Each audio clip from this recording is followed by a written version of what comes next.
they started the Atlantic human trafficking here because we don't need them. They need our labor, cheap work to develop America and Europe. We are needed there. We born our children there. We are the fourth drivers of coaches and buses there, the fourth ambulance drivers in America. We are black man. You see, this is the time when technology was not advanced and labor work was needed. The Red Indians could not develop America because their skin climate condition there was horrible with them. So they came here at a time when people were enemies. There was no Christianity, no religion here. They came with a mission idea that they're going to put a first Catholic church here, and they did not implement that. When Andrew being the first Portuguese man to land on the island, one of their famous explorer, who died on the island in 1456 because of malaria, and he was buried there. After burying Andrew on the island there, the island was continued to be used by the Europeans. Then it was 4 times bigger in the size. The island looked very small to you. This is a global warming, that's why the island is very small now. Okay. It was 4 times bigger. It was bigger. Oh, it's getting smaller. What erosion, global warming is. Global warming. Okay. 1651, the fort was built and constructed by the people we know as Latvian Colombians. They constructed and built the fort on the island. This island is a natural island which is surrounded in the middle of the river Gambia. You see, so when they did that, 1661, the English people invented the island and took it from the Portuguese with the heavy weapons like those cannons you see there on top there, those big cannons there. So when they fought and they took over the island, the English renamed and changed the island to call it King James II. Okay, no That's problem. what brings the name James Island. You see. What was it before James Island? It was called Andrew Island before because one of the Portuguese died there. After they buried him there, the Portuguese. But what was the name before the Portuguese before came? the Portuguese, locally we call it Sandumunku Joyo. Sandumunku Joyo is like a name of a person, it's a fisherman. Whenever he fish, he go and relax on that island. They name the island, they call it Sandumunku Joyo by the local people. Joyo means that island. Okay, island means Joyo. Okay. When the Portuguese people came, they call it Andrew because they think they own it until one of their famous explorers died there and he was buried. The English people call it King James II, and the name James Island became written on our books. So why didn't they never change? Why didn't they change it back? It changed again.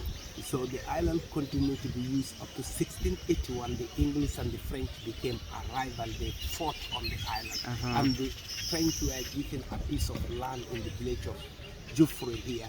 They built that house in the year 1800. That house was a very old house. It used to be the French warehouse where French were bringing tobacco, iron bars, coffees and sugars, noodles in Africa here. They used that as a warehouse. The island continued to be used up to 1702. The Spanish people invented the island again. There was invaded. Invaded. The Spanish and the French got a very bitter war there. You see, the island continued to be used up to 1709. The island was attacked again by the Dutch and Netherlands people for 5 years. That's why the Netherlands live here. They go and attack the Romans. You see, they enslaved Romans.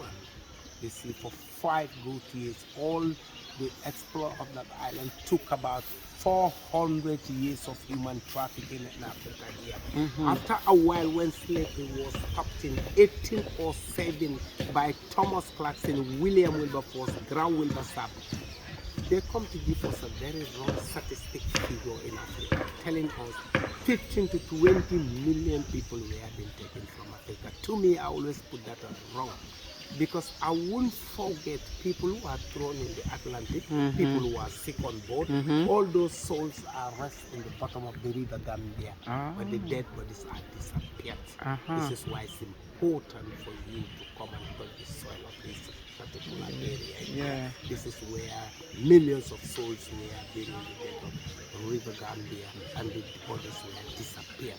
So your community is very, very important. Very important. Got it. If you see all those black descendants around Sierra Leone, Liberia, Monrovia, in the Gambia, all those are repatriated descendant people. back to Africa after when slavery was stopped. Yes. Because why couldn't we fit with them in the same Europe and they needed us, they take us there. They want to return them back. This is why Marcos Garvey in 1945 wanted to board the Black Star Line to repatriate all the black people. But look at the white people. They know if Marcos Garvey succeeded, Africa would be like the United States of America. We kill Marcos Garvey, sister. So it's important. Yeah. You see, to know our story now. If you imagine 1623, the first British ship arrived. 1650. 1623. 1623. Yes, The with first 25 English. million people, the English. The English. You see, when they have a British conference in the British Parliament, last time they were asking their Prime Minister, the listening, but 25 million people were sent to the First World War and the Second World War. Despite slavery, despite their nationality, they arrived with their British ship. Not so long of the window generation in Africa suffered for a long time. But the British Prime Minister could not tell them the 25% of people, where are they? Somewhere killed, somewhere been prison, somewhere been deported back to Africa. He wanted to ask the British High Commissioner. It's the same one that day in the British Parliament. Jamaica became the largest slave port in the world. Jamaica was the largest slave port in the world. 3 million people were being taken to Jamaica. 3 million. 5% of people were not being seen today. It's one of the worst genocides we have. You imagine after when slavery stopped here in Africa, 1807, it still goes in Denmark continued up to 1844. It goes in America up to 1860. But here, 93 people were left on that island. Where are the people? Could they not return them safe because slavery was finished? You see that white pole? That's where they asked our ancestors, my sister, if they can swim 3 kilometers from that island to touch just a mere pole, iron pole, you are set free. But no slave can do that. They knew me and I and you cannot swim. Couldn't swim. It is not a major sport in this country. All those dead bodies are resting and waiting for the dead men. It's very sad. Yeah. Very sad. That's why I used to say, I used to teach the young ones when I'm doing this talk, in case when I'm retired, because we can. Somebody need to carry it on. Never forget. I never want this history to be disappeared. I'm not doing this for the flavor of getting money from the tourists and things, but for putting this history not to be disappeared. I regret why my forefathers were not having all these records in book I find it in place, which I do. It took me 30 or 10 years to do this research to know what I'm saying now about my history. And it will never disappear as long as I'm alive. I will always take the young ones. Yeah. It is very sad when I am doing this, I'm talking in the midst of white people. It used to be like a hard crack to me. So we'll just take a boat here, we go to the island. It is a very sad, this river was one time called a death of no return, or island was called a door of no return, but today we can go, our ancestors and the children of today can make it. That's why this statue was built in 1996 to say never again and the broken chains, and we put the global map on top, you know, to show slavery is all over the world. It's a very sad thing. You can stand here, you can take a picture. Take a photo. Very important. This is that was built in 1996. Slavery will never happen again. And the map was a global map on top. It's important for our young ones to know what is here.